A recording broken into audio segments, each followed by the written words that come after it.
how I came to be doing what I'm doing this evening with you is, I actually worked in corporate in the States for about 10 years. I'm actually English, I grew up in York. So they say you can get a Yorkshireman out of Yorkshire, but not the Yorkshire out of the Yorkshireman. That is rather true, even if I don't sound like a Yorkshireman very often. But in that time, working for companies like Monsanto, Schlumberger, and a number of others, large and small. I actually started with the government in the UK before I went to the States.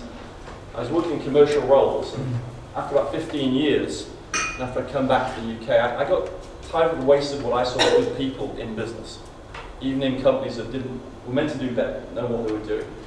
So I actually went back and trained, so I've got a BPS accredited psychology degree, a counterpoint to my engineering degree when I was at college first time around.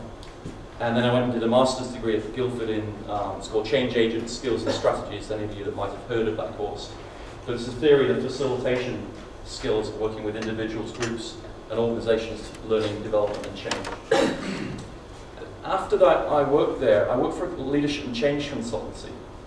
And what I'm going to share with you tonight was I discovered at this consultancy a different way of working with people and understanding how we work in a simple way that they use primarily in the consultant work with their own internal consultants.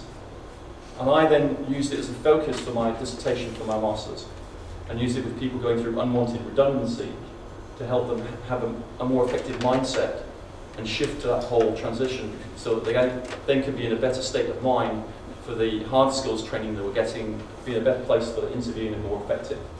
But what I found is I then took it into business around teams and leadership, and especially working with traders in the city. What it was relating to is actually they need to be in a particular, what I call peak performance state of mind to be able to do their job. And actually what's developed and evolved into is helping people to be more consistently at their best in a very simple way.